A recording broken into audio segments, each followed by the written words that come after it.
Good afternoon, everybody. How are you? We are on our episode. What episode? 147. That right? 147.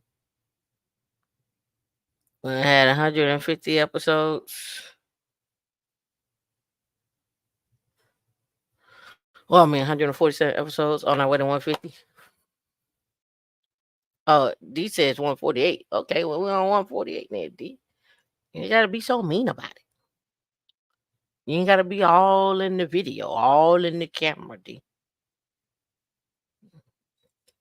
Oh, you ain't gotta be mean.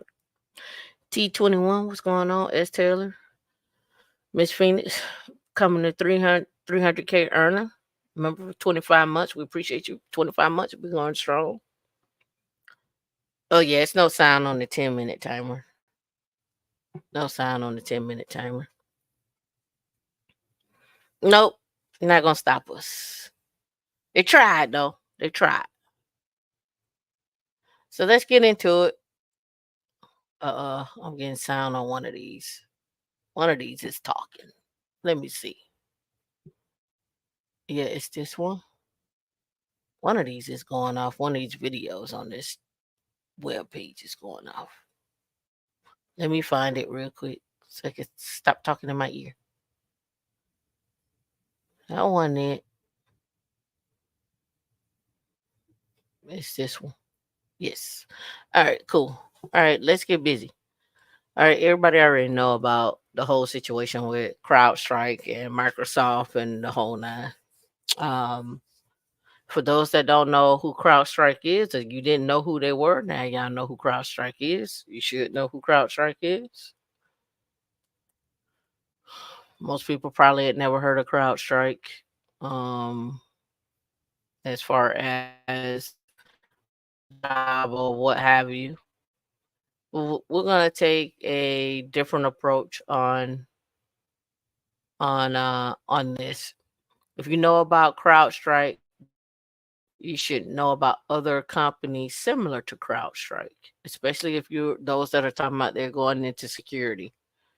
You should know different companies that are like CrowdStrike or similar to. All right, so what I got on the board today is Microsoft Cloud outage from ATMs to stock trading and flights. Epic IT crash leaves trail of chaos. Now, I'm gonna take a different approach because I think you already know what the um what the issue was. And the different approach that I'm taking to this is not just an approach of the economic impact, but the job impact, right? So now that we know what happened, what companies got caught with their pants down? What companies didn't have a failover plan in place? What does that mean for you as a engineer or as a team lead or an individual contributor? What does that mean for you? This means a lot of job opportunities. That's how you should be looking at this. Because people are going to start to look at like what issues that they have and how can we fix those issues. Consultants, contractors, you should be looking at this. Of course, updating your Windows box shouldn't uh, come at a severe cost to you. But again, there's a difference between Windows and there's a difference between Linux. There's a difference in how they get updates and the whole nine. But with that being said, when we're looking at this from a different viewpoint and we're looking at it like, okay, I manually have to go over to this kiosk and reboot this kiosk or reboot this ATM or get it back online. I have to physically send an engineer out. These are the things that I keep saying. Like, as much as we say we want to automate something and get it up and running, there's still some human intervention that's going to have to arise.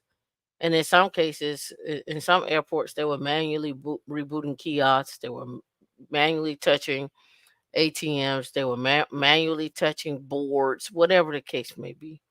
So you're gonna find that as much as we want to say that we can use Ansible or whatnot. When it comes down to the Microsoft world, if it gets stuck in this infinite loop of rebooting or this infinite loop of updating, someone has to pull the plug, get the device sent out, hop into it, get it fixed, hop into the BIOS to get it fixed, or what have you, right? So your skill set as a sysadmin doesn't go away. You just stack on skills for that. Put a one in the chat if this makes sense to you. Put a one in the chat if this makes sense to you. I'm not looking at it from the economic standpoint. I'm looking at it from the job standpoint. We know what the economic impact is. We saw the flights being down. We saw the flights. We saw people not able to get out of cities. But now think about what holes in those companies that were relying on these certain things, especially for flights. You don't think there's going to be some type of failover system they're going to have to create? Because again, people were down on flights, planes couldn't take off. They had to how much money they lost, had to put people up in hotels, had to give vouchers, the whole nine. There's going to be an alternative that comes up out of this, and people are going to start looking for someone to help them create that alternative. So consultants with big plans, security people, uh, failover systems, on-prem, cloud, what have you. There's going to be a plan, and people didn't. If you didn't think your disaster recovery plan was efficient and you went through this, you saw the holes that came out of this. I don't think CrowdStrike is done at all. I'm gonna tell you why. So let's go to this. So Microsoft had an update, right? But look at this right here. This is an old topic, right? Let me see right here. Microsoft had a 5-hour outage. This was last year. This was last year, right? CrowdStrike won't be done. Their stocks are down right now. People are just gonna buy. They'll bounce back. I mean, they said the same thing about Boeing, right? With the planes, that Boeing was done, and here we are. Yet Boeing's still around, right? Um, so we're gonna see more companies starting to look at, does my plan that I have in place actually work? Does the plan I have in place, and when I say that, does my disaster recovery plan actually work? Does my backups do if I back this up and I go to restore it, does it actually work? Um, do I actually have a good solid plan? Who do I have in place to execute this plan, and how often are we testing that plan? So a lot of people got caught with their pants down on this particular one, because you just never know when you're relying on somebody else outside of your company. You have to have service level agreements. You have to have someone that's well versed on what the agreements are, somebody that's consistently testing that. You have to have any updates anytime you add systems to your environment. You have to continuously update that disaster recovery plan. So there's a lot of nuances and new things that we need to be abreast of. And in order to take care of those things, you have to be knowledgeable. You have to test. You can't just say, I totally rely on this one person and hope that they do their part. You can't hope that they do their part. You got to make sure that they're doing their part. How do you make sure that they're doing their part? By testing, right? By testing. Now, let's go back to the first article. In the first article, it says from ATMs to stock trading and flights. You don't think the stock market took a dip for the last 2 days, Thursday and Friday? How ironic, right? How ironic that the stock market took. I took big dips over the last 2 days. I think I lost maybe $1,000 each day. I think I lost like $1,000 each day, which is okay. It's okay. And like it says, in what will go down in in most spectacular IT failure the world has ever seen, a botched software update from cybersecurity firm CloudStrike crashed countless of Microsoft computer systems around the world. Microsoft and CloudStrike rolled out fixes and the systems are gradually being restored, but for several hours, bankers in Hong Kong, doctors in the UK, and emergency responders in New Hampshire found themselves locked out of programs critical to keeping their operations afloat. Teams was down for some people. Teams was down. Some people couldn't get didn't have email. Some people laptops. I know a couple of guys on my team. Their laptops were in an infinite loop of rebooting because the updates were they could. In fact, they couldn't even push out the update because it was just constantly rebooting. It would come up and then they just go back into a constant reboot. All right. Some businesses are facing the prospect of continued disruptions as the restoration process is in some cases requiring tech workers to manually reboot systems and remove faulty files. So I got to go in there manually reboot it and then remove the files. All right.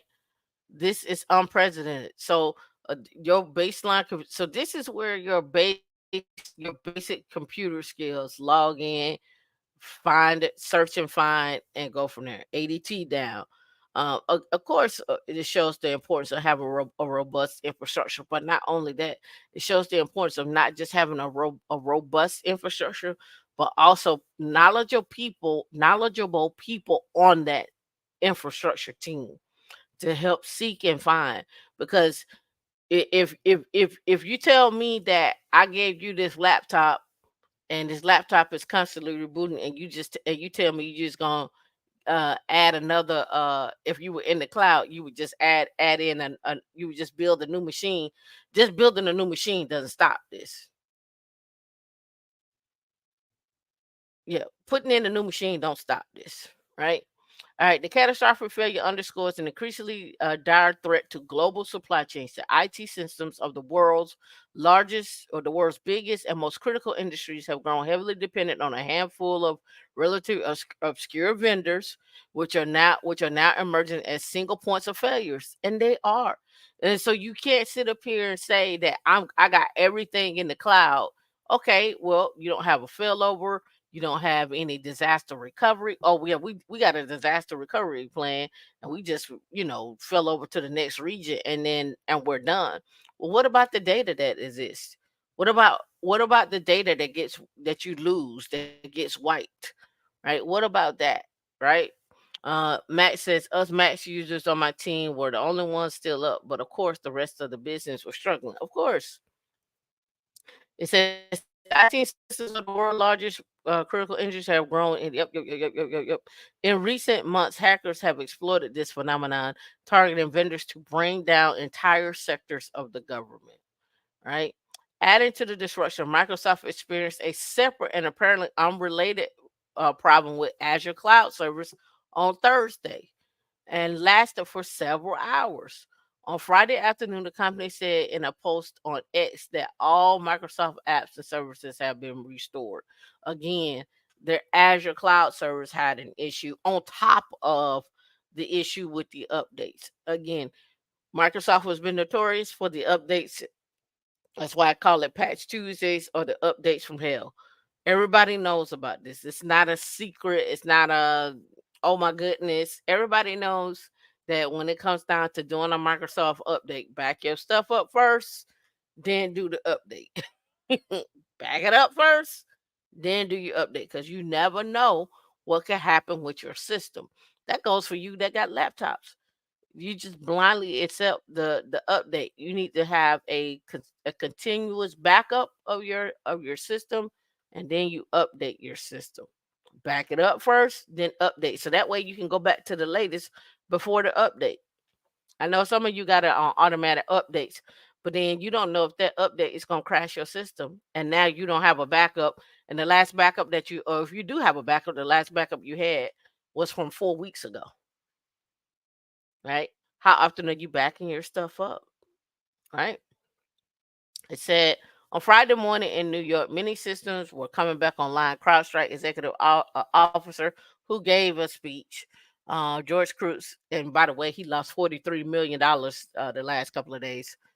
Said in a pre 6 a.m. post on X that the fault had been identified and the company had deployed a fix.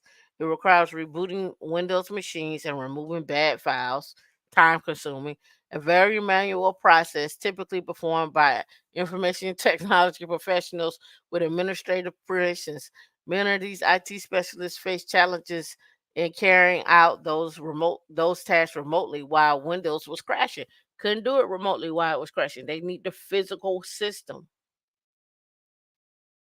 They need the physical system, right? Shares across CrowdStrike dropped 11% from 2304 in New York trading, wiping out more than 9 billion in market value.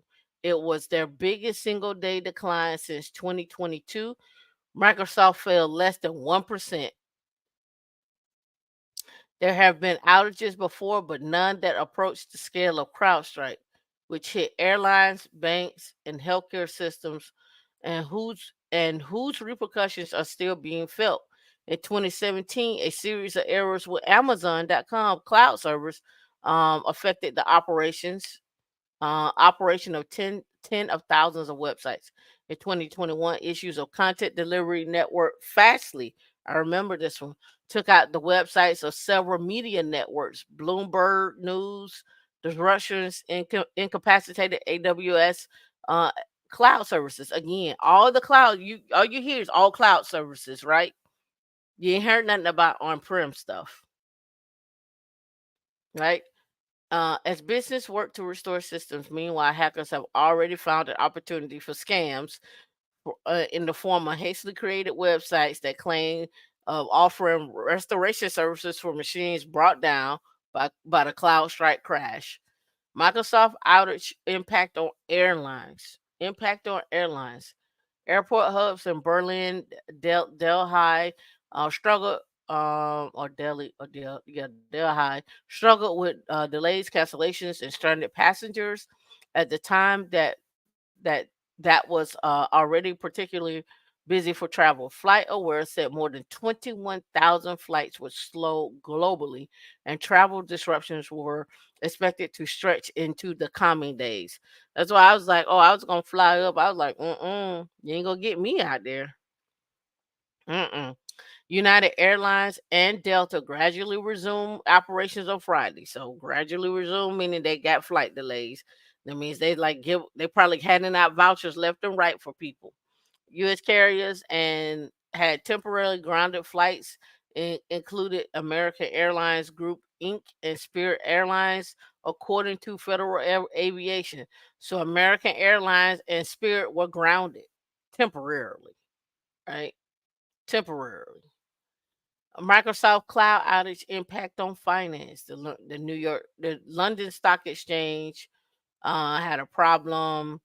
A number of financial institutions during the IT failure. Bankers at JP Chase Morgan, Charles Schwab had problems. Nomura Holdings, Bank of America, so forth. The ATMs at Chase all ran on Windows. Probably got an update. Cloud for healthcare. Um, the impact on government agencies, U.S. agencies weren't immune. Employees at the FBI and the Department of Justice (DOJ) were greeted Friday morning with Windows error, the blue screen of death. Most significant impacts in the U.S. are healthcare, state and local police, plus the Department of Energy sites and the .gov domain. According to a person familiar with the consequences of CloudStrike outages on the U.S. government systems, airlines and airports are now functional, and banks and so forth. So people are working overtime this weekend. If you're on the infrastructure team, this your job.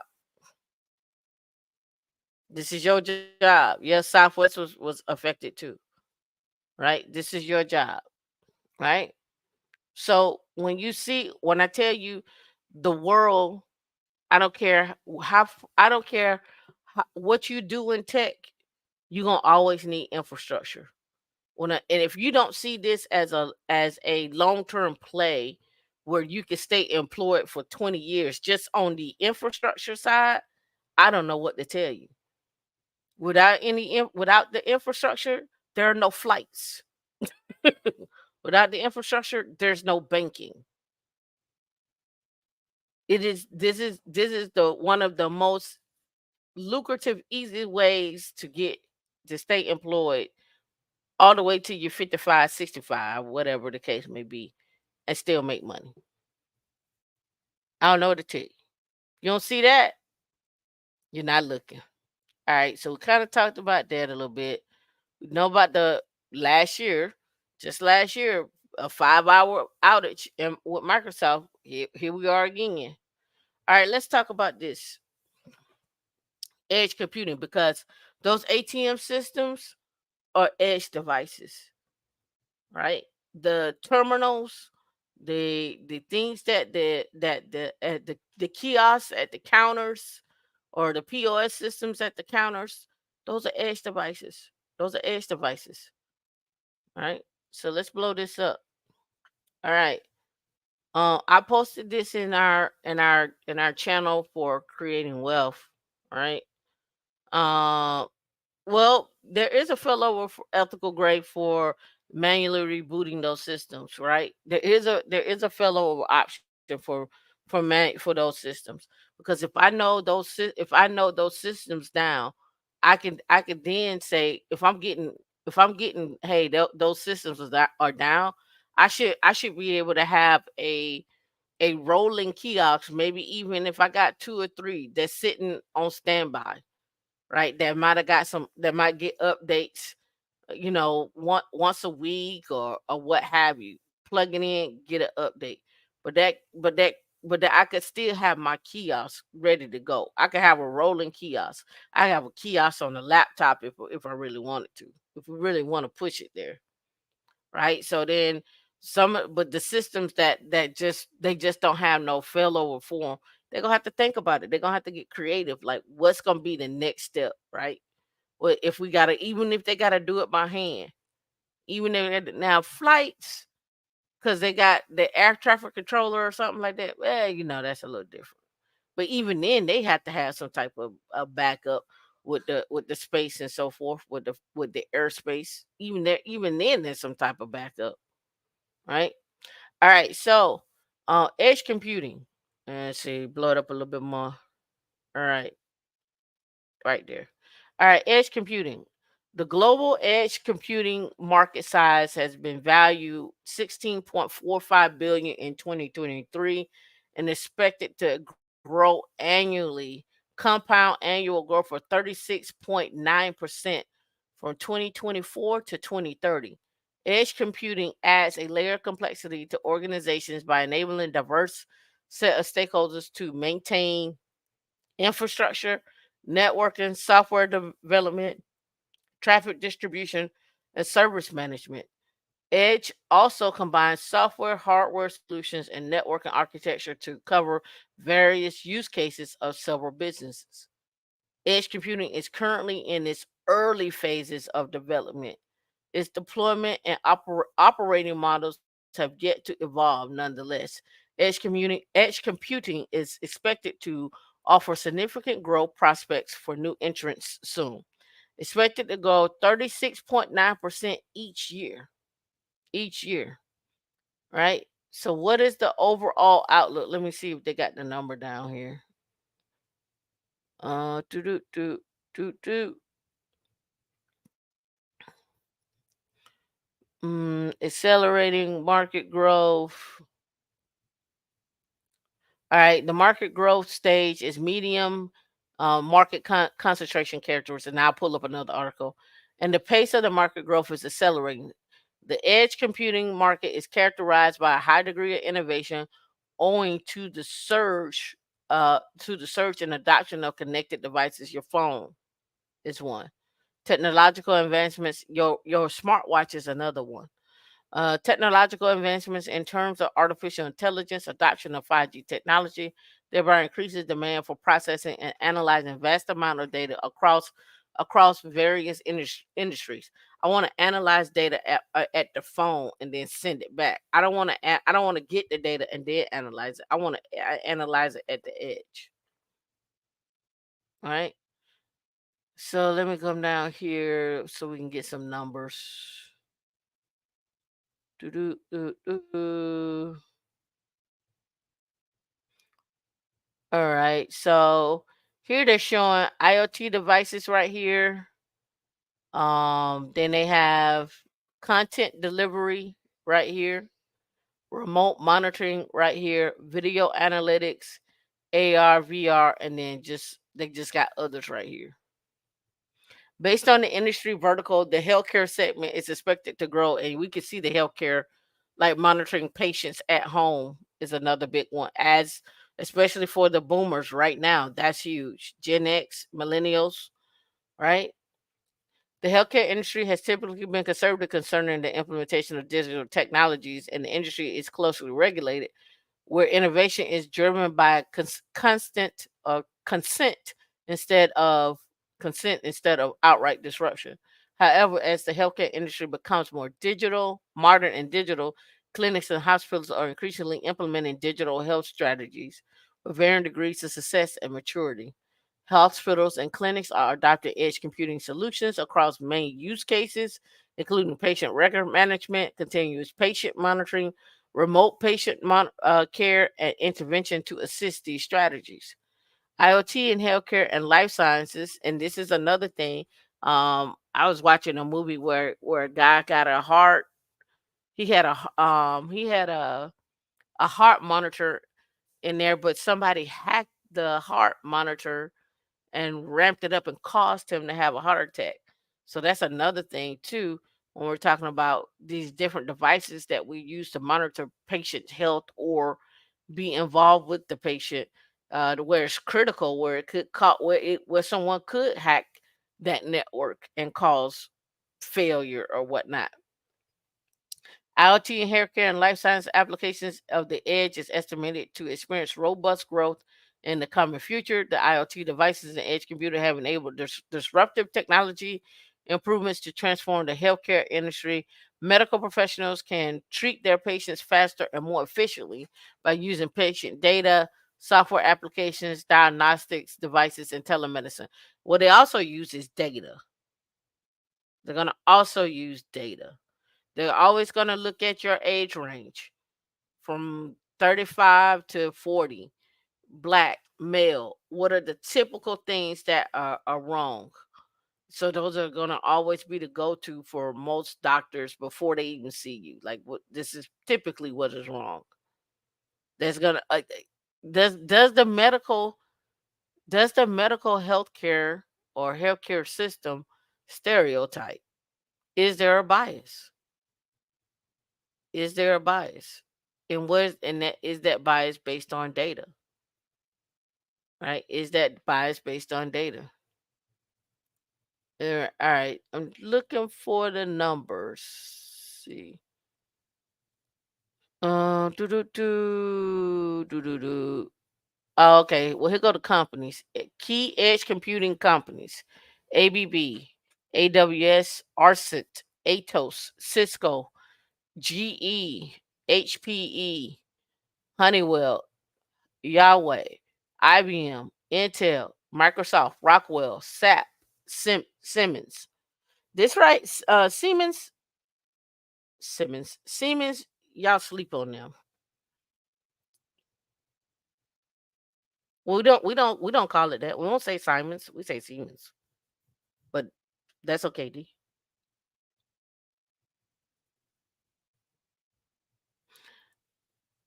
So y'all sleep on them. But we're gonna talk about it a little bit today. And also down here, Dell is another one. Nokia. And here, Belden launched Hirschman Op Edge 8D device, an industrial IoT of things, connectivity in large complex industrial networks by utilizing edge computing to utilize operational data better. So here's the scope.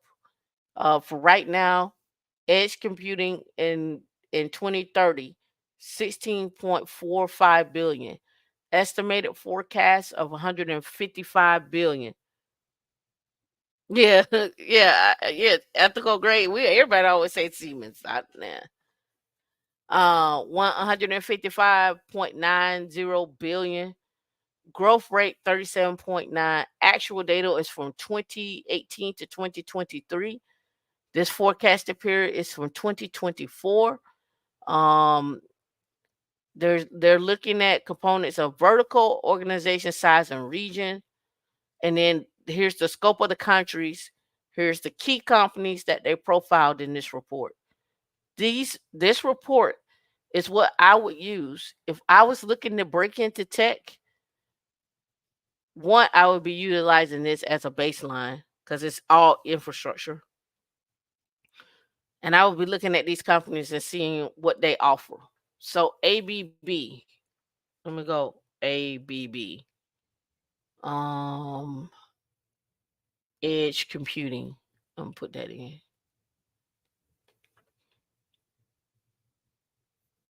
So I just went with ABB Edge Computing. So ABB Group, right? The value of edge computing. So I immediately let me click on here, and then let's go look at um let's go look at their jobs. About us, refuse all.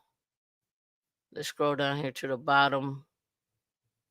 Let's go see services, company, careers. And it's spinning. Everything is slow.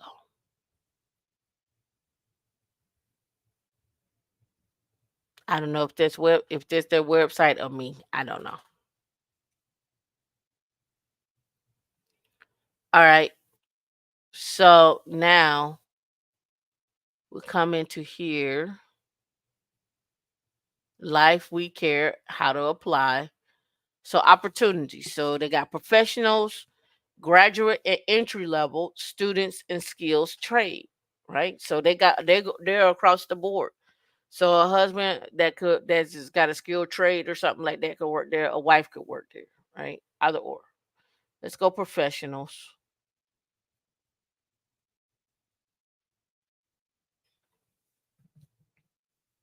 Let's view all jobs. All right, so here they've got it by category. I am going to look at information technology. I filtered out on that. I'm going to blow this up now. So in Cary, North Carolina, they looking for an IS project manager, a compliance manager, a IS AV architect, MES solution leader, IS functional, information systems functional analyst, warehouse management, senior information system functional analyst, business support analyst, end user. Now I'm wondering, let's go back up here. Let me scroll this a little bit more because I got project management, sales. Okay, yeah. So it probably falls under information technology. It may fall under design and engineering, but let's click on that and see what gets added. There may be manufacturing just for the engineers. And then we can take it one step further and look at the cities. Let's go territories here. Okay, they don't lock me down to just the United States. Let me look here. Okay, USA. Okay, there we go. All right. Now we got down to 44 in this area. All right. Let's see. Robotics fall interns. So they're doing something with robotics. Systems project engineer, senior project engineer, electrical designer, test engineer. Let's go on. It looks like they Tennessee, Louisiana, or electrical engineer, 2 to 5 years, industrial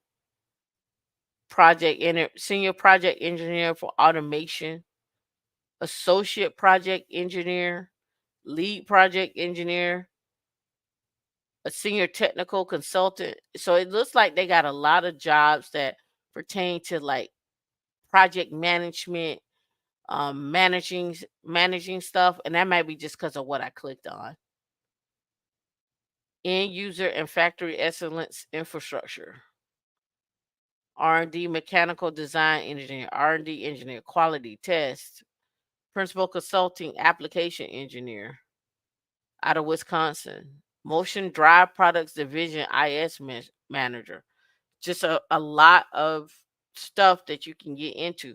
But again, where did I get this from? I started with this list of companies, and you probably we got about 20 on here. 1, 2, 3, 4, 5, 6, 7, 8, 9, 10, 11, 12, 13, 14, 15, 16 companies off the rip that you can go look at opportunities for.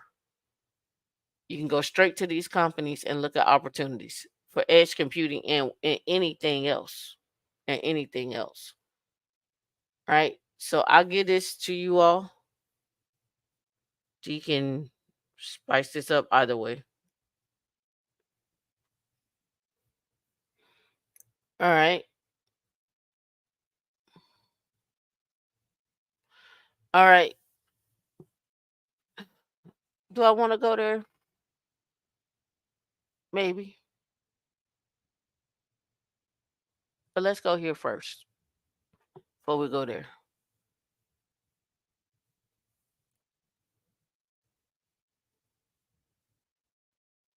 All right. 35 companies with the highest 401k employer match in 2024. Okay, why am I bringing this back up again? I'm bringing it back up again because I watch a lot of different YouTube shows, and a lot of people, y'all, are underselling y'all. They underselling. You know what they tell y'all? They say, make sure you get the company match. Make sure you get the company match, which is great. And that's fair. But what they don't tell y'all is look for the companies that offer the a match of 10% or more, or being able to put 10% to your 401k. Right? They don't tell y'all that. And oftentimes when they're not telling you this, you all get lowballed. You get lowballed because you don't know. You don't know. You guys don't know. Uh, all right. So let me pull this up.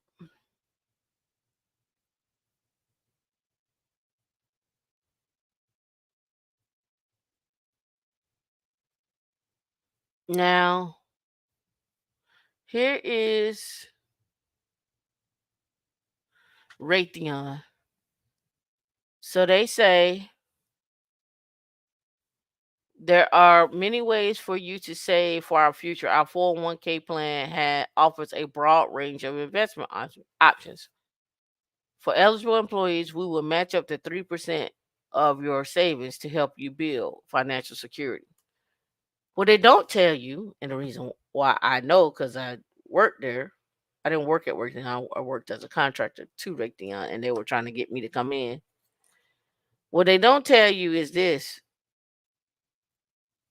there is another plan within their 401k where they actually it ends up being a 10% to match to your 401k. They don't tell you that part. But on their website, they show the 3%. But I think that 10% is after some time. 10%. I think it's after 3 years or maybe after 2 years. Let me look it up.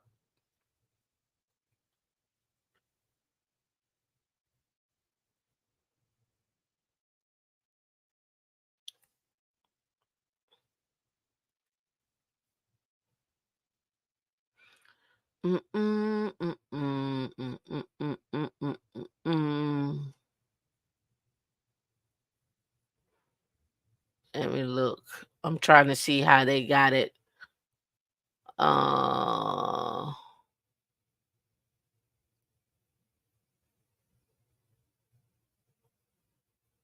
if they got it out here on the web.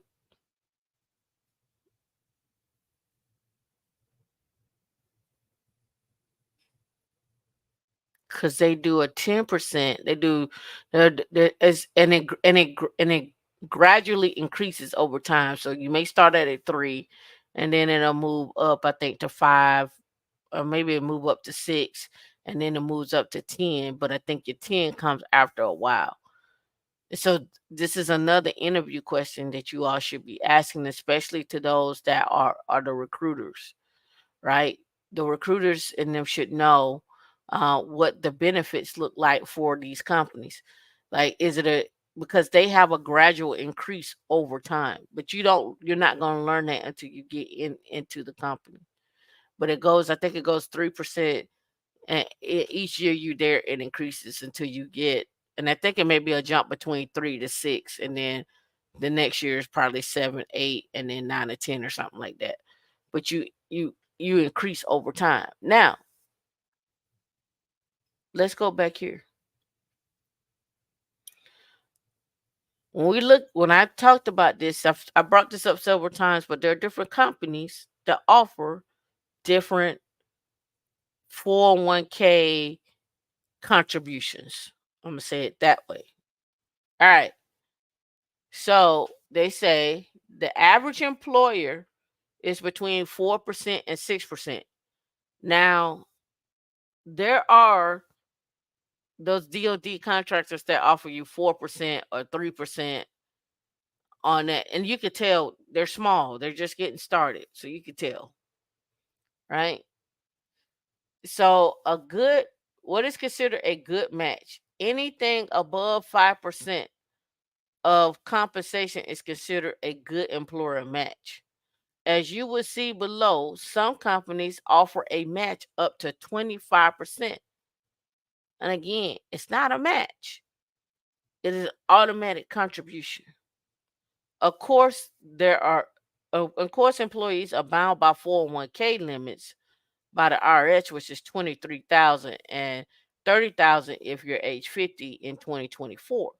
So the best plans usually result in around 3 to 10,000 annual match contributions. Now, today I'm gonna break some stuff down, and it's gonna go over your head. And I'm telling you, it's gonna go over your head. So you probably have to watch this video twice, or maybe 3 times. All right. So in the current year of I'm gonna say of 1969, in the current year of 2024, the most that you can put in between the employer and the employee is 69,000. And let me do this because I think it makes for a visual makes it better for you, right? Let's do visual today. All right. So let me see. Let me look at this.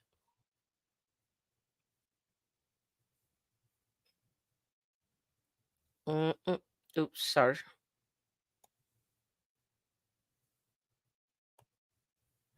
All right. All right. So 2024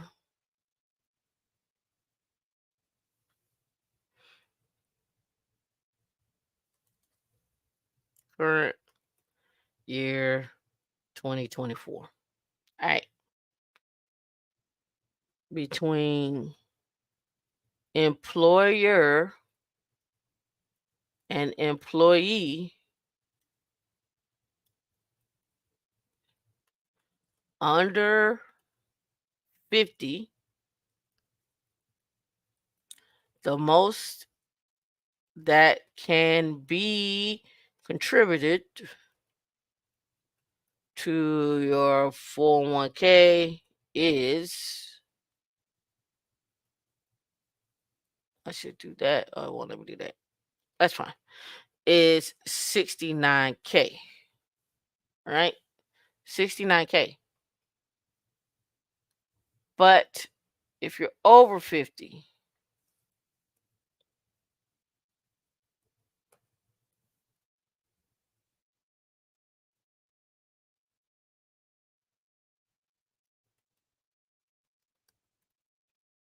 the most that can be contributed goes up.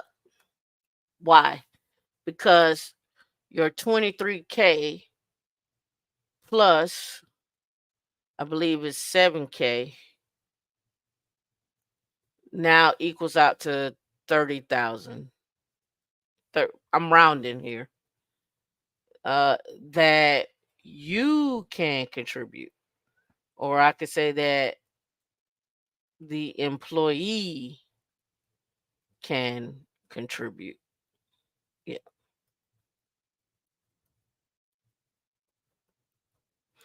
All right. So now with that being said, the most is now the um you add on 7K to that 69K, comes out to 76K in one calendar year. So imagine you are maxing out your I'm just gonna go off of contributions. Say you're age 50, you want to retire at 60, you're putting in between you and an employer 76,000 a year. So let's go calculator, and let's just do 76,000 times, I'll do 5 cuz that's 380. But if we did 76,000 times 10, that's 700, that's 760,000. Remember, I'm not including compound interest at this point. I'm just strictly talking contributions. Oh, did I did it wrong? I did. 760. Boop, boop, times 10. Oops, did it? See? All right. Is that right? 760,000. Yeah, yeah. Over 10 years. Oh, not 760,000. I got it in my head. 76,000 times 10. My bad. It's 760,000. I'm ahead of myself. All right. 10 years. 760,000 in 10 years. Right? That's just you and employer maxing that out. Right? Now, there's some issues with all of this. And I'm gonna get back to that uh list. One, you need to be diverse in, not divorced, diverse. And I spelled that wrong, I guess.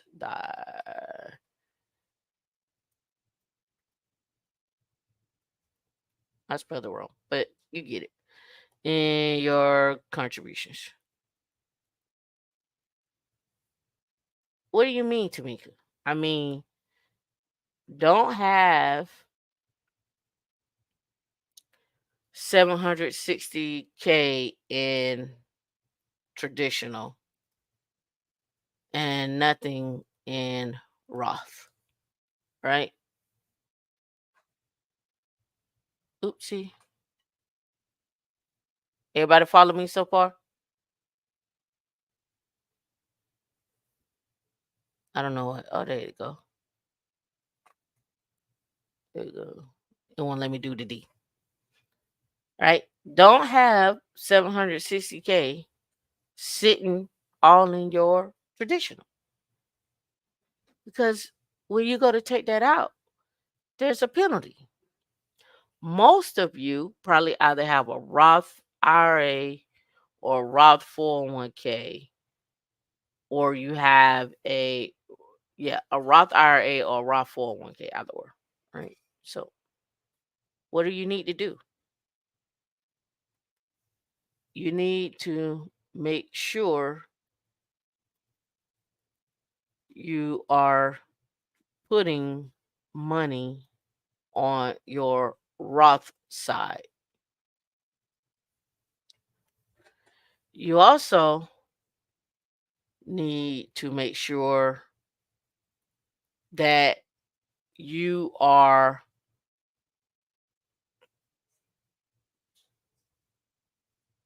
transferring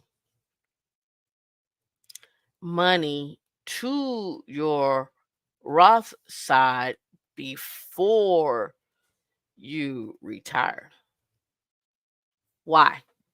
Well, typically taxes continue to go up over time, and typically as you age, you tend to make more money. So that often puts you in different tax brackets, right? Often puts you in different tax brackets. So you need to make sure that you're putting money on the Roth side and the traditional side. You also need to make sure that you're transferring money over before you retire, and do this over time. Do this over time. Okay? Emphasizing doing it over time. Because when you do this, you're also going to trigger a tax event. Um, this is going to trigger a tax event, but you don't want that tax event to occur when you're 55, 56, 60, and you're trying to pull down money out your Roth, and you got a million or 2 million over there, and you're taking big chunks out, right? You don't want to have that happen in the same calendar year. In the same calendar year. So you need to gradually do that over time. This is not financial advice. These are things I just learned along the way. So I'm just giving you these things that I've learned. Okay. All right. So now that we understand the current year of 2024, an employer can, between employer and employee, they could put in 50,000, I mean 69,000, if you're under the age of 50. But between the employer and the employee, if you're over 50, it could be 76,000, right? And over 10 years, that could be 760,000. But suppose you did this half and half again, playing in the stock market, again, playing in the stock market. You can also set up a brokerage account. You can open up an IRA. You can open up multiple IRAs. Just remember that for every IRA you open up, you can only contribute $7,000 to each. I mean $7,000 to the group of IRAs that you open up. So if you got 5 of them, divide 7,000 by 5. That's what you can contribute, right? All right, so let's get back to it. Everybody with me so far? Christina, you say you're following. I'm just double checking. We got everybody on the same page. Like what you're hearing. Thumbs up. Don't forget to like and subscribe. Don't forget to share this content. Jordan to Jasmine, I see you out there. All right. Farron, you said what you missed. We talked about a lot of things. Talked about a lot of things. Talked about a lot of things. All right. So again, they state that anything above 5% of compensation is considered a good employer match. All right. So companies with the best 401k plans. This came out in January of this year. Making sense of the data below. They displayed 4 data points that they use: the type, the amount, the eligibility, and the vesting period. Employers can either match contributions through a dollar for dollar full match or through a percentage. And this is small on the screen. Let me blow that up. Hold on, let me do this. Right? um, or through a percentage of what employers contribute, a partial match. Some companies also offer non-elective contributions where they'll contribute to employees' 401k plans, even if the employee don't contribute anything themselves. Right here, this is important. Some companies offer a non-elective contributions where they'll contribute to the employee's 401k plan even if they don't contribute anything themselves. You don't do nothing, well, we got it covered.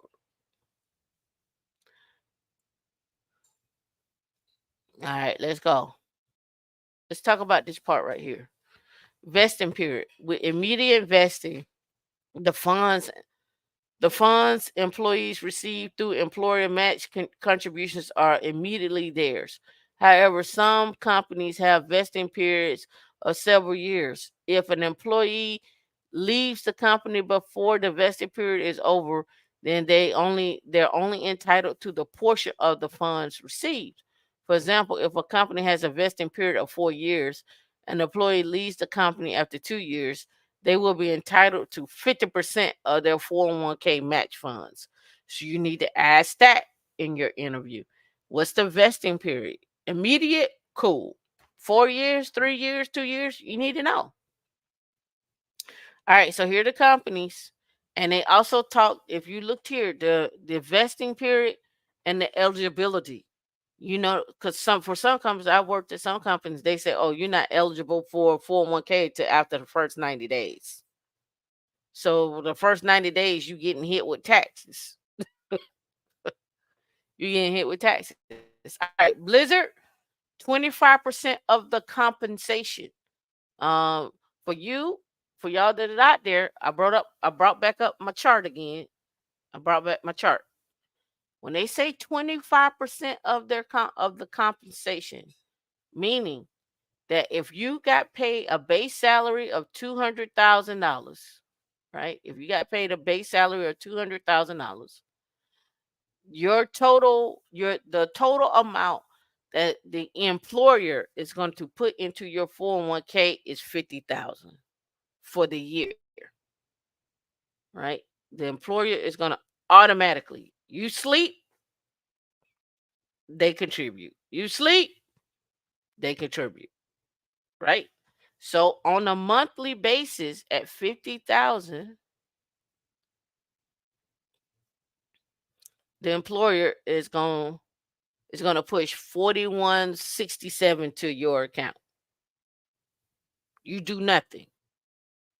You go to sleep on whatever date that contribution is supposed to hit that 401k, that's what's going to be there until it adds up to 50,000. Now remember, I said for the calendar year, you have 69,000 that you could put in, and the employer is going to put in 50. So that means you're on the hook for putting in 19 more $1,000 if you're under 50. And so that means every month you're going to be putting in 1583. And you're like, who can do this? Well, the people that are up here at the 200, 250 mark, you should be striving to that. At least at 1,000, at least at at 1,200. If you can't do the whole 15 or 19 or whatever, at least aim for that, right? So off the rip, in year one, you could be you could have 70,000, give or take, sitting in your 401k. Now, with 70,000 sitting in your 401k, I realize that is somebody's yearly salary. But it's not your fault that you were strategic and picked a company that can help you. All right. So let's go back over here. Dollar General puts in 25% of your compensation into your 401k off the rip. And you're like, Dollar General? Well, Dollar General has DevOps. Dollar General has everything that you could possibly think of. All right. Dollar General. All right. So let's go career area. Dollar General. Let's go corporate careers, I guess.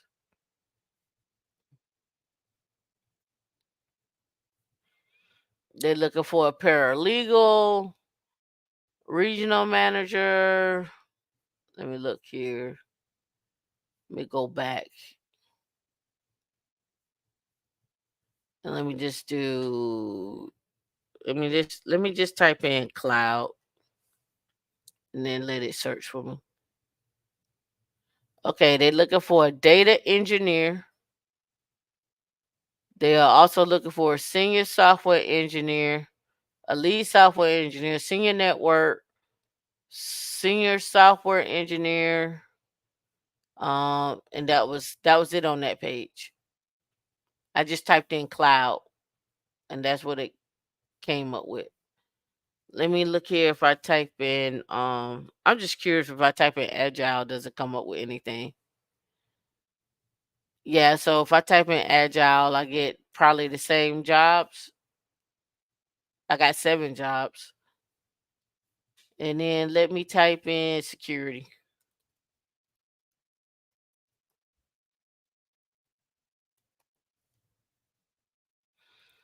Audit and rent administrator, loss and prevention, senior network engineer, regional asset protection manager. Well, got a lot of those, but that's what it came up with.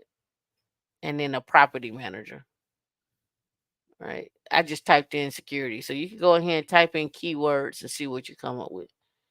But now, let me see. Let's go if we can see if we can find out about their benefits.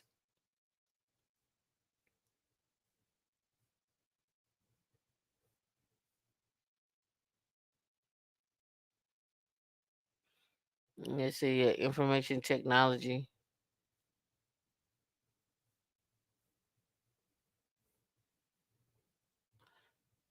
I'm looking to see if they got their benefits here. All right, so far we have comprehensive insurance options, life insurance options, parental leave, adoption assistance, employee assistance program, a better life wellness program, a service award, recognition, short term, long term, paid holiday and vacation, flexible spending account, health savings account, free resources to support physical and mental and emotional health and wellness, comprehensive health insurance options. Your financial health is a 401k savings and retirement plan, a zero cost discount tuition for full time employees, employee assistance program, an annual bonus opportunity, MetLife Legal, LifeLock, employee perks and discounts, and an annual bonus. You also have on-site daycare, free gym, covered parking, full service cafeteria, and a mother's room for nursing. They're located in Nashville. Um, they talk about Nashville and what's there, but Nashville is where they're located at. So let's look at Dollar General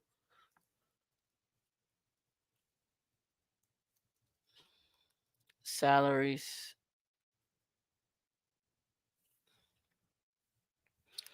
Let's see. Um, look at engineer.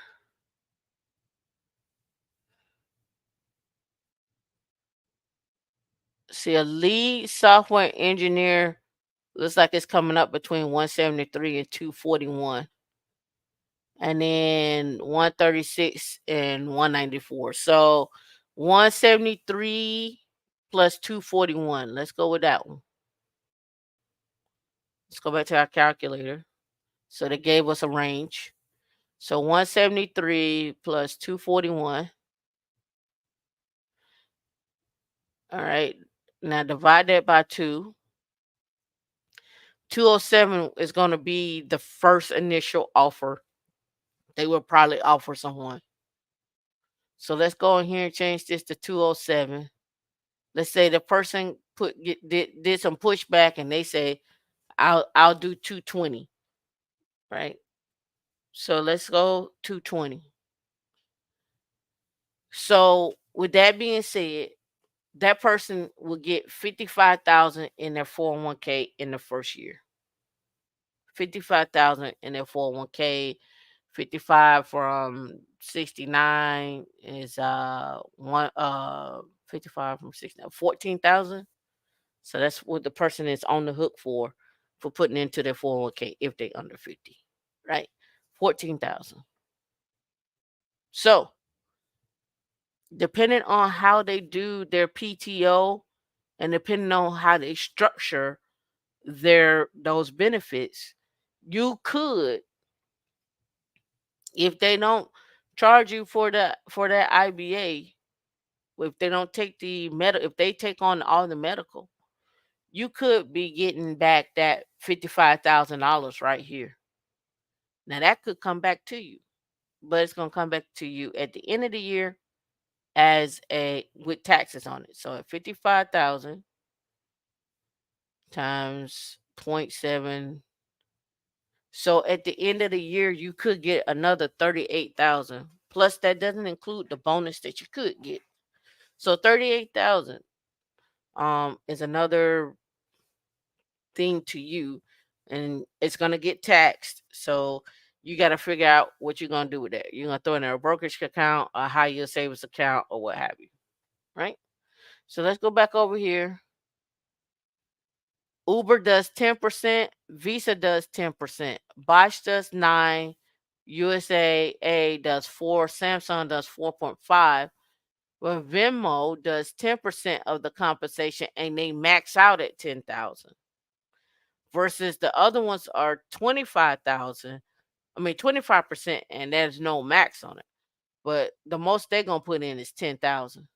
Comcast is 6, Biogen is 6, AMGM, this non-elective, meaning they're gonna put in 5% non-elected and then 5% of compensation, right? So it's more like 10%. So they're gonna do 5% non-elective and then 5% of compensation. So AMGEN, right? Boeing does 5% non-elective and 8% of your compensation. So with that being said, if you're at 100,000 and they doing 8%, they automatically gonna put 8,000 into your 401k without you doing anything, right?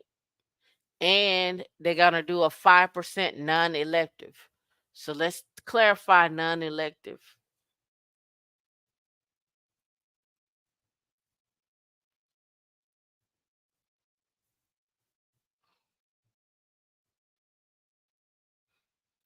All right. Non-elective employer contributions are funds that employers directly contribute to their eligible employees' employer sponsored retirement plan, regardless of whether the employee contributes or not.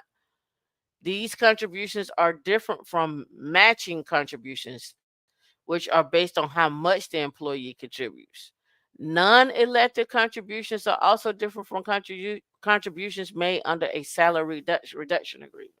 So here, what they're saying is they're gonna do 5% of the compensation and 5% non-elective.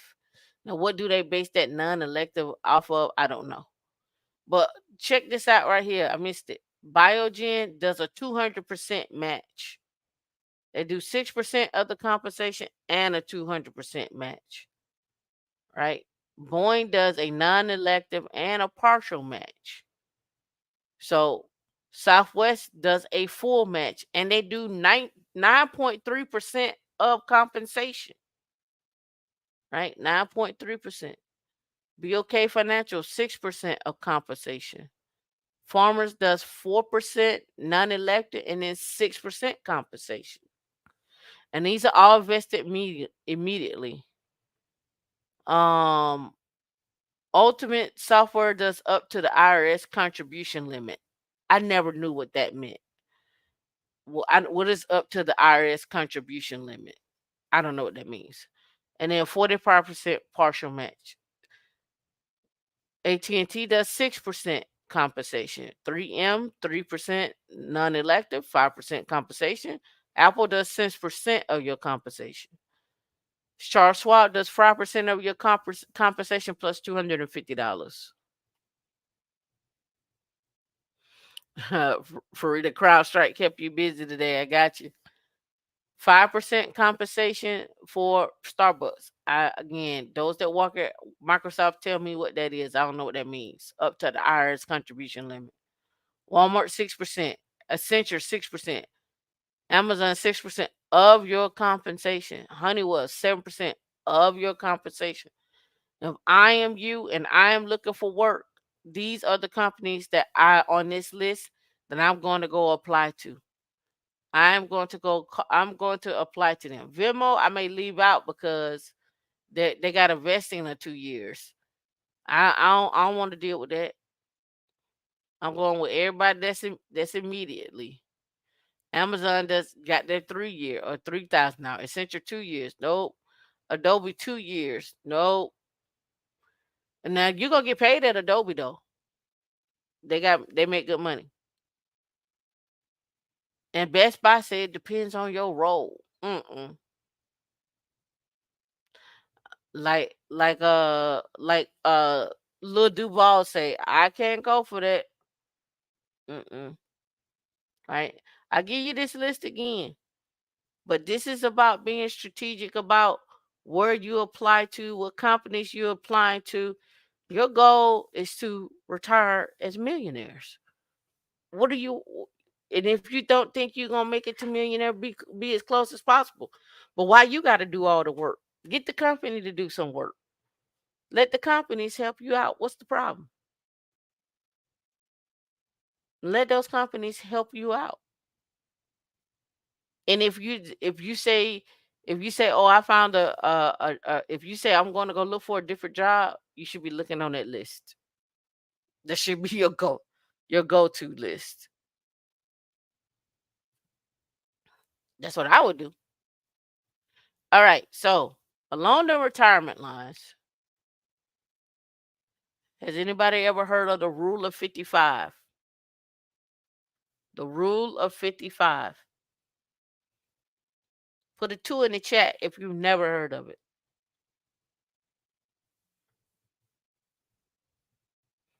Rule of 55. Put a two in the chat if you never heard of rule of 55.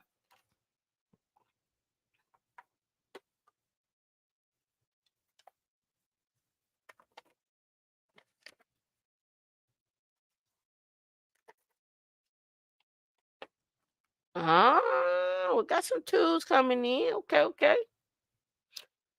Okay. People don't tell you this, but I'm going to tell you. But there's some caveats that you need to consider with this rule. So, the rule of 55 allows you to retire early from from a company. You can leave or retire. Let me say it that way.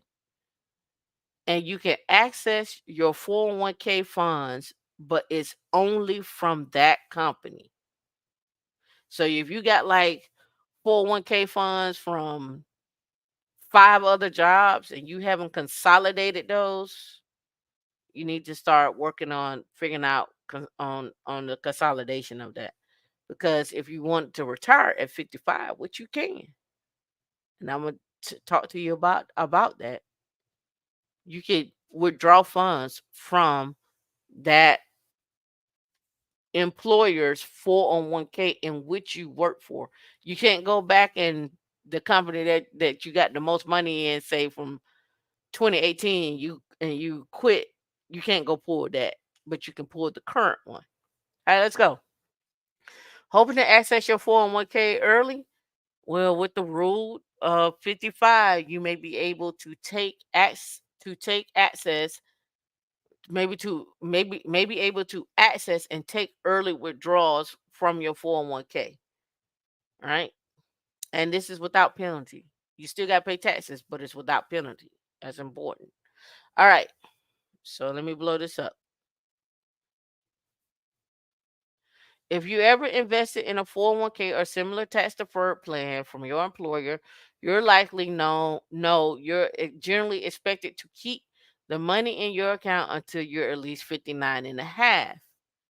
If you don't want to take, or if you don't want to be stuck with a penalty, however, there is an exception to this penalty if you want to access your money early. With the rule of 55, you have the potential to begin taking distributions from your 401k before you normally could. Now, remember, when you take early distributions, they're expecting your 401k to last you at least 30 to 40 years. It's typically 30 years, right?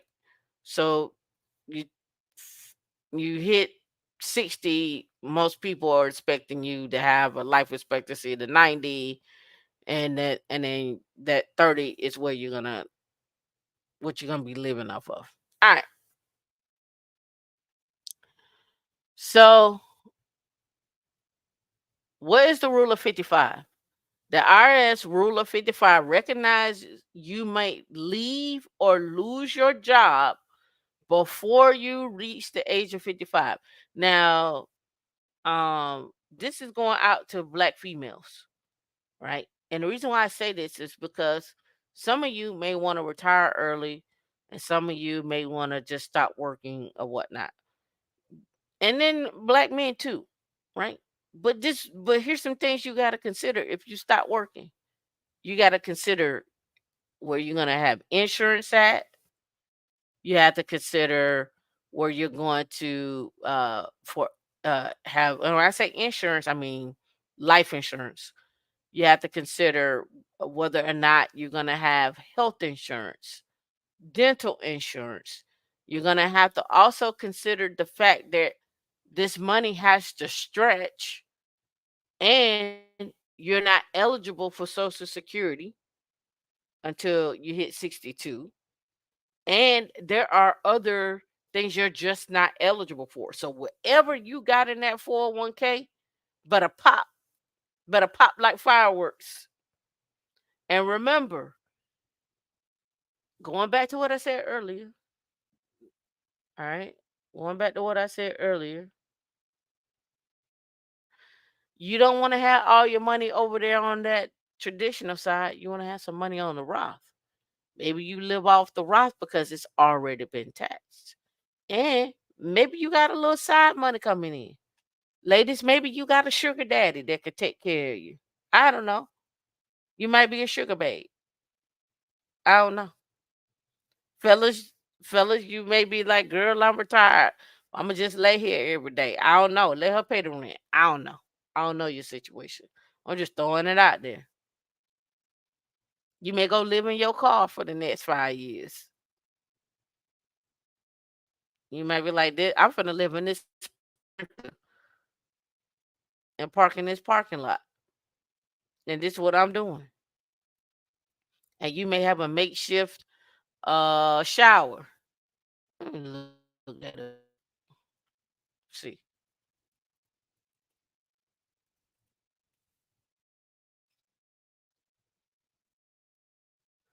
You may be living in your sprinter. And let me show you. Your sprinter might look like this. Your sprinter might have a shower like this right here. Look, here your shower above the toilet. A little shower above the toilet. Little bed right there. Little desk area where you got your you may be doing your YouTube channel, right? Your little shower, you know what I mean? Little shower to shower. You got a little shower though. You may have a little sauna in there. All right. I'm just pointing out these things. You can make these things happen. You too can make it. Like, look, this is when somebody got it. They got a mobile one. They got a portable one, portable shower, indoor portable shower.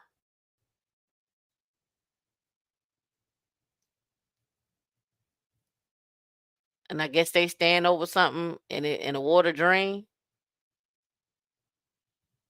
It's collapsible. Whenever you need to shower, you just pop it up and you shower. Boom, you done. And you may hold it. You may do that for 5 years till you get your retirement. Rent out your house. You may have a house. Rent out your house. Get you a van where you can shower. Go see the country on a 55. Had the rent paid for, property taxes and so forth. Right on out. It's doable. Just throwing it out there. All right. Let me go back to this one. All right. So the IRS recognizes you may leave your job or lose your job around before you reach age 59 and a half, right? Ageism. It says if that happens, you may need to begin taking distributions from your 401k. Unfortunately, usually a 10% penalty on top of the taxes you owe when you withdraw money early. This is where the rule of 55 comes in. If you turn 55 or older during the calendar year, you lose or leave your job, you can begin taking distributions from your 401k without paying the early withdrawal penalty. However, you must still pay taxes on the withdrawals. Not only does the rule of 55 work with a 401k, but it can also apply to the other qualified retirement plans, such as a 403b. If you have a retirement plan from your employer, you may be able to take advantage of this rule. You can verify whether or not you can use this exception by checking the summary plan description you received from your workplace retirement plan. 5 things to know about this rule. Public safety employees get an extra 5 years, meaning for them, the rule applies to the calendar year in which they turn 50. So instead of 55, they can do it at 50. They can save, and start living off their retirement early at 50. So that goes for police officers, firefighters, EMTs, air traffic controllers, or other public safety employees get a little extra time to access their qualified retirement plans. For them, the rule applies to the calendar year in which they turn 50. So police officers, firefighters, EMT, air traffic controllers, and then say other public safety employees. Let me click on that. Takes me right to the IRS website. Let me see if they give me they don't give me another list of public safety employees. Let's go back. All right. You can withdraw only from the plan specific to the employer. In other words, before you start taking distributions from multiple retirement plans, it's important to note 401k withdrawal rules for those 55 and older only apply to your current employer at the time you leave your job or you retire. In other words, you can only take those penalty free for early 401k withdrawals from the plan you were contributing to at the time you separated from service. The money in the other retirement account must remain in place until you're 59 and a half to avoid the penalty. You must leave your job the calendar year you turn 55 or later. The rule of 55 doesn't apply if you left your job at 53. You can't start taking distributions from your 401k and avoid the early withdrawal penalty once you reach 55. However, you can apply the IRS rule of 55 if you are older and leave your job. If you get laid off or quit your job at 57, for example, you can't take you can start taking withdrawals from your 401k you were contributing to at the time you left employment. So at 57, you can do it, right? Only with that current employer.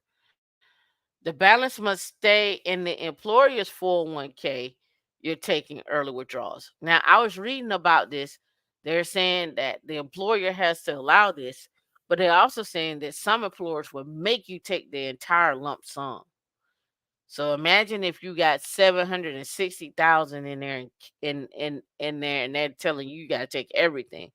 That could be a huge tax bill on you.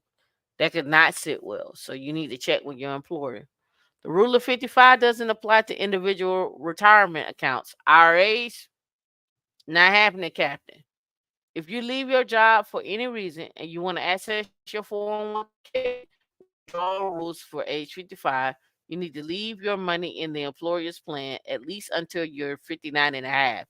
You can take the withdrawals from the design 401k, but once you roll that money into an IRA, you can no longer avoid the penalty. And if you're contributing to an IRA as well as a 401k, you can't take tax penalty. You can't take penalty free distributions from your IRA without meeting certain requirements. It says number 5, can you withdraw your 401k even if you get another job? Finally, can you keep withdrawing from your 401k even after you get another job? Let's say you turn 55 and retire from your work. You decide you need to take penalty free withdrawals from the under the rule of 55 and begin to take distributions from the employer's plan. Later at the age of 57, you decide that you want to get a part-time job. You can keep taking distributions from your old plan as long as it was the 401k you were contributing to when you quit at the age 55 and you haven't rolled it over into another plan or an IRA. All right, should you use the rule of 55 even if you're eligible to withdraw money penalty free from your 401k or other qualified retirement plan early? Consider it carefully. Just because you can doesn't mean you should. Remember, if you're taking the money from retirement, it can no longer benefit potential compounding returns, right? If you retire early, if you were laid off and need distributions to cover living expenses, it could make sense. But if you get another job and cover your costs that way, it may not make sense to begin withdrawing your 401k. Also, be aware your employer might automatically roll your 401k over 401k account over to an IRA once your 401k balance drops to 5,000 or below. You won't lose this money, but you may end up in an IRA that you did not choose. Finally, if you made contribute to the Roth 401k, the contribution portion of the withdrawal are usually tax free, which we know. So determine if taking the withdrawals from your Roth 401k plan makes sense or should you withdraw from your taxable account. Really, the choice is up to you. Now, this is for those that want to say, I don't want to work forever. I don't want to be 65. I want to retire at 55. There is an option, but you need to know what the rules and the stipulations are for the compound interest, the medical insurance, healthcare insurance, the whole nine. Anything you may need that are perk wise that you may be getting at your job, short term, long term disability, those things that you need to consider. So it may not hurt to have a part time job where you can offset the cost of the healthcare and whatever else, right? All right, 139. Okay, cool. All right, so there is another one. Um, I think you all have heard this one, Rule of 72T. You heard that? The Rule of 72T is a provision in the IRS code that allows account holders to withdraw funds from their retirement accounts early without penalty, as long as they meet certain requirements. The rule is intended to help people who want to retire early or need to access their funds before 59 and a half.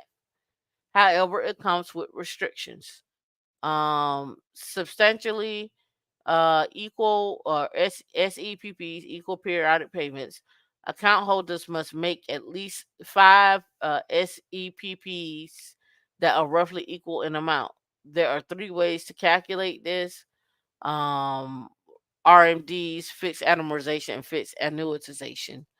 Setting up a withdrawal square schedule, income taxes, tax deferred, and contributions. And so they go into this, and I'll cover this next week. Rule 72 is best for people who have enough savings and are committed to early retirement. It can apply to certain accounts, including IRAs and 401ks. Right? And I'll talk about this more next week. I'll come up with the diagram for it next week. All right. So I wanted to get that to you. So we covered this. We covered this. All right, Palantir on the team. The coalition to build an international space station replacement just keeps getting bigger. Building an international space station. Palantir is on board with that. Starlab Coalition building a replacement of the International Space Station includes, and here we go. I'm gonna name companies. You need to be looking at jobs. I name companies, you look at jobs.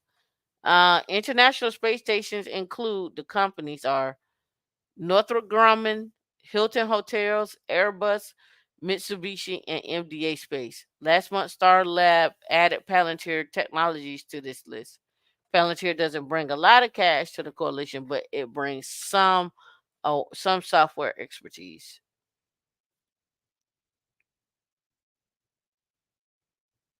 With or without Palantir, Star Lab will probably be America's next space station. America's next space station. Okay. Um,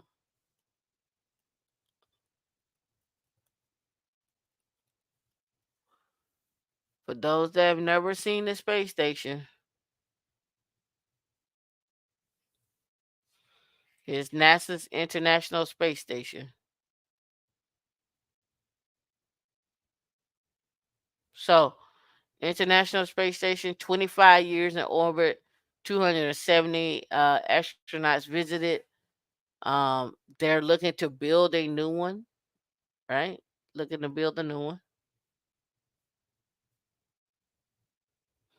Let's see, station assembly elements. They go into that, and then the latest news on NASA, SpaceX, so forth and so on. Right? Building a new space station. How much money is that?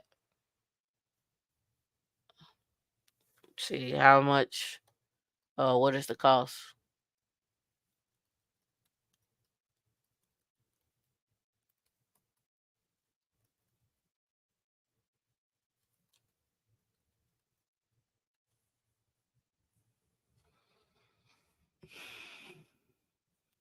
The International Space Station costs around $150 billion to develop and build, and NASA spends roughly $4 billion a year to operate it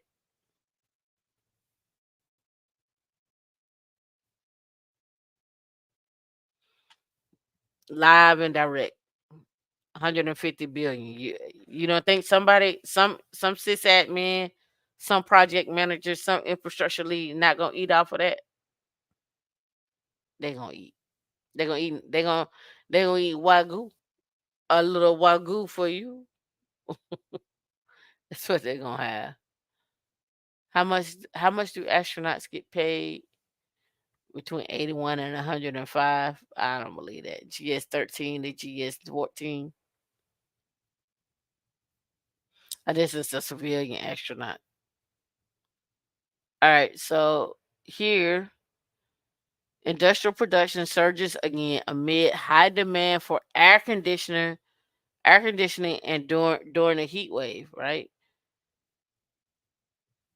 trades are back, but instead of doing the trade, go on the trade companies and let the folks go do the trades. Go buy the companies. Again, it goes back to like we say before, D.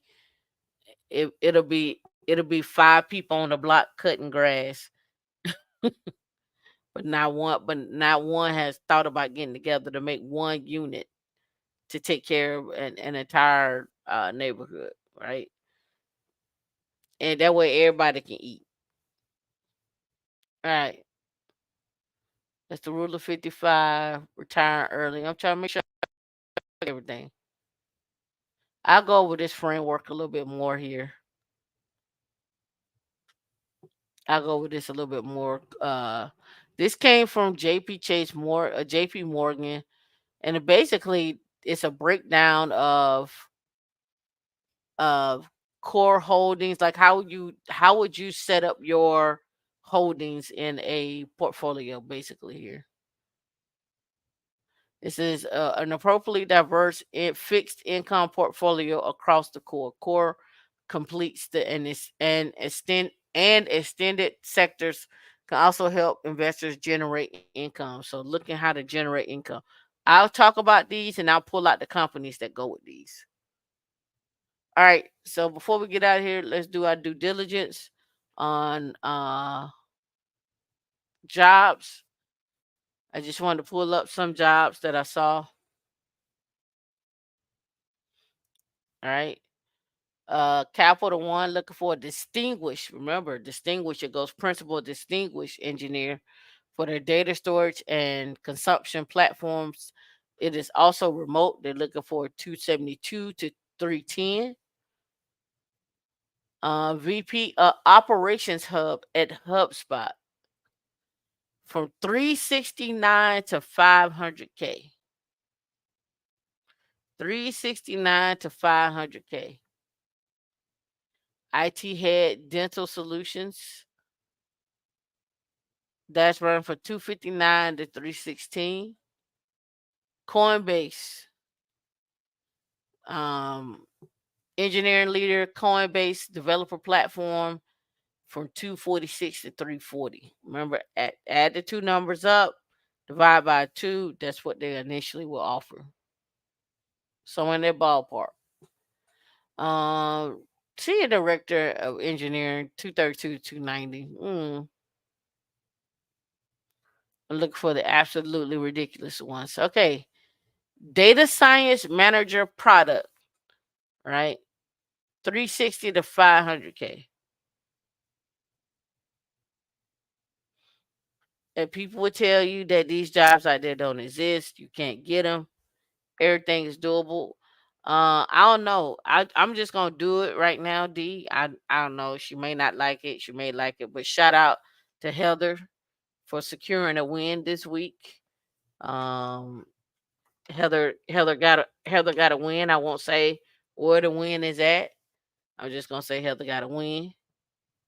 Um, she could drop that in the chat if she want, or she could drop it on the Slack group. But big win to Heather, big win to Alex as well too. Alex got some wins this week, so we got some people that making some moves. They're catching on. They're understanding. I'm not. I'm telling you what works. You got to figure out how you say it and how you do it. But I can only give you my blueprint, and then you can go from there. Shout out to Vaughn. Vaughn, he's over at Anton Daniels Discord. I helped him out. He has a win as well too. He's looking to be a high performance computing cluster admin. Uh, I know it works. And when I say I know it works, because these salaries are in a huge range, all the way up until 250. So I know that these people are working. They're following the blueprint. Don't listen. You can question the blueprint. That don't mean I got an answer, but it has already been laid out. It has already been laid out. All right. So, um, IT purification and filtration, IT head, All right, here we go. Director at engineering, head of security at Korea, 236 to 384. It's been up there for 2 weeks.